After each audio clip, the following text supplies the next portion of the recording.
muita luz para todos, muita paz.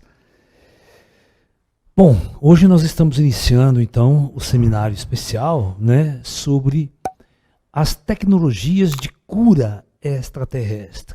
Como, né, nós já falamos sobre tecnologias holográficas, já falamos sobre as tecnologias de navegação interestelar dos extraterrestres.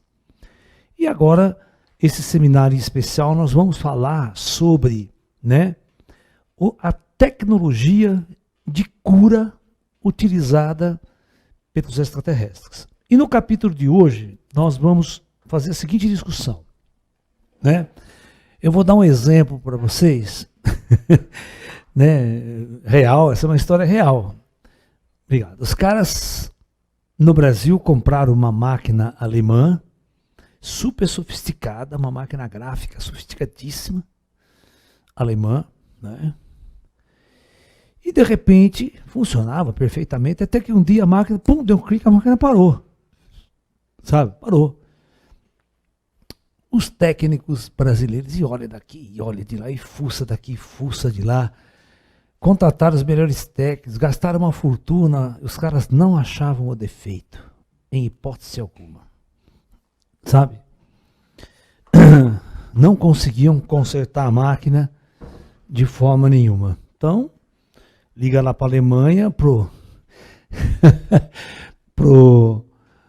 fabricante, né? Fala, ó, tá acontecendo isso, manda um técnico aí, certo, de vocês, para ver o que está acontecendo com a nossa máquina, né?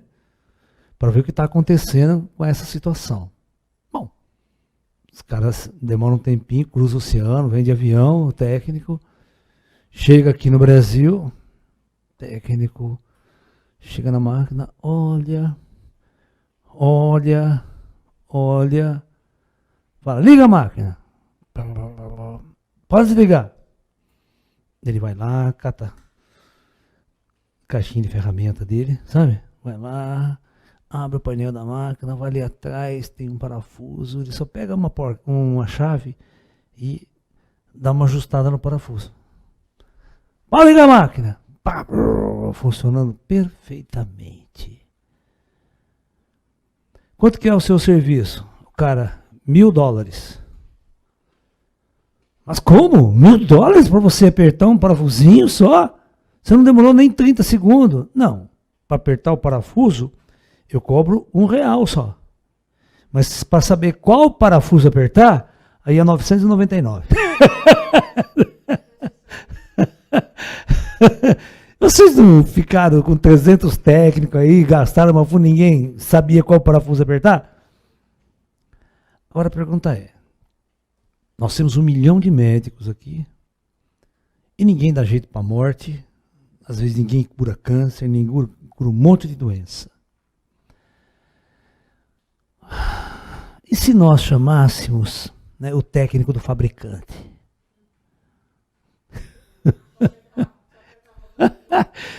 Ou seja, o técnico do fabricante é o cara que conhece o produto na fonte, quem projetou, quem desenhou, tá?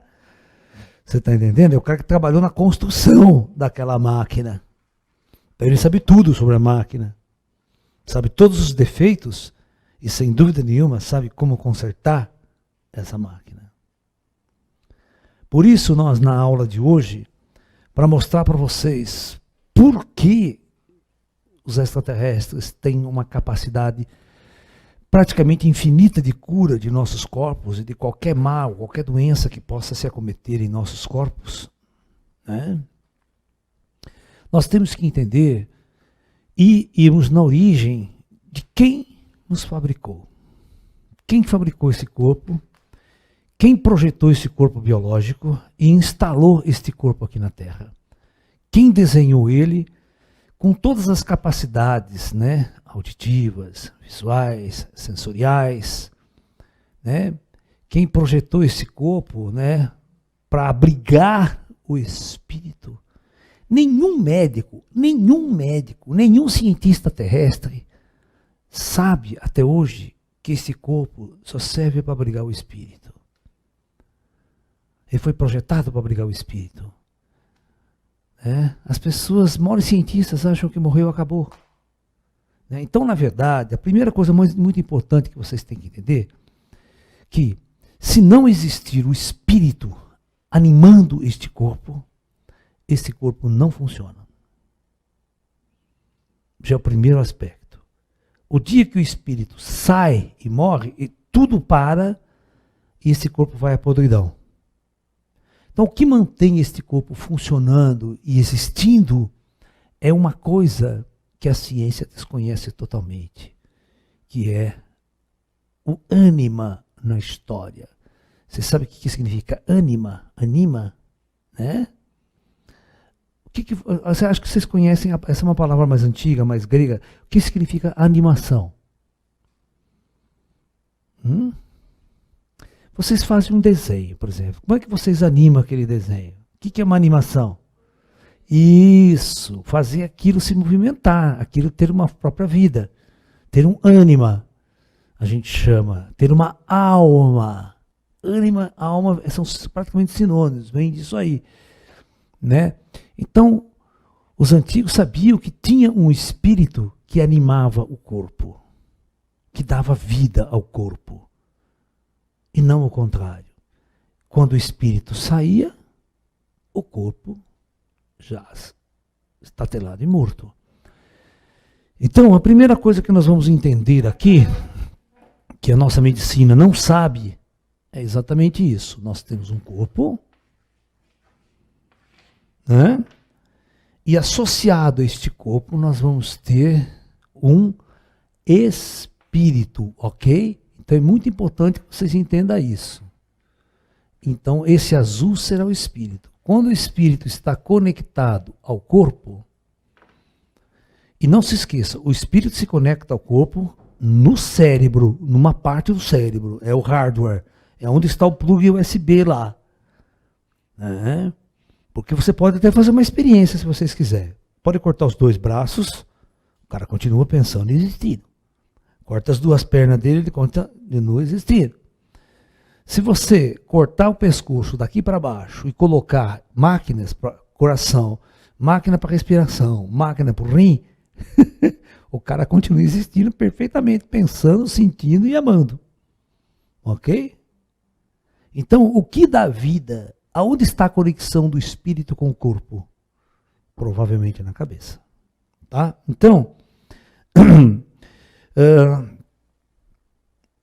basicamente, nós temos que entender isso que a medicina não entende. Então, o corpo é uma roupa dessa entidade aqui.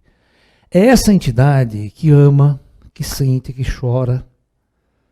Ok? O corpo só reflete os estados vibracionais, emocionais e psíquicos dessa entidade chamada espírito, chamado alma, o nome que vocês quiserem. Então, se esse espírito está triste, o corpo vai chorar, vai solver lágrimas. Todo o processo emocional que esse espírito vivencia, o corpo recebe uma influência. Se esse espírito estiver em depressão, muita depressão, e ele está conectado ao corpo, este corpo biológico vai sofrer todas as consequências de um estado depressivo. Ele vai ficar doente, né? A digestão dele não vai funcionar direito, os órgãos não vão funcionar. Por isso que nós chamamos de doenças psicossomáticas. Né? Uma atividade é outra. Então, este corpo, isso aqui eu quero que vocês entendam que ele existe. Né? Ele existe no universo há bilhões de anos.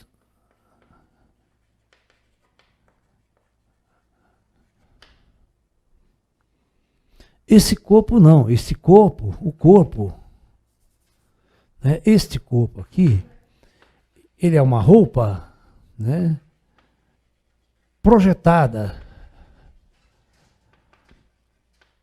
para uma experiência na Terra. Ou seja, ele tem que ser projetado de acordo com o sistema da Terra, com a gravidade, com a atmosfera, tipo de alimento que existe aqui que ele vai poder usar, combustível. Então eu quero que vocês entendam que toda a vida, presta atenção, toda a vida, nunca se iniciou na superfície de planetas. Tá? Essa é uma teoria antidarwinista, essa que eu estou falando para vocês. É uma teoria antidarwinista, porque todos os darwinistas acham que a vida é um fenômeno natural. É um fenômeno ao acaso. E as mudanças de espécies, as adaptações das espécies, tudo que o Darwin estudou, né, que ele dizia que existia um fenômeno chamado mutação, que provocava uma mudança no DNA e nas características daquele ser, daquele animal, para se adaptar ao meio ambiente, se esfriava pra caramba, né? Ele tinha que ter pelos longos para se proteger, senão morria, né? E assim por diante, que a gente chama de a teoria da adaptação das espécies, da evolução das espécies no processo de adaptação. Mas isso é uma total mentira, isso é um total desconhecimento do que existe por trás de todo o projeto Terra. Então a teoria de Darwin, para nós, esotéricos, espiritualistas, ela não funciona, ela está errada. Tá? Porque todas as mutações, segundo Darwin, aconteciam ao acaso.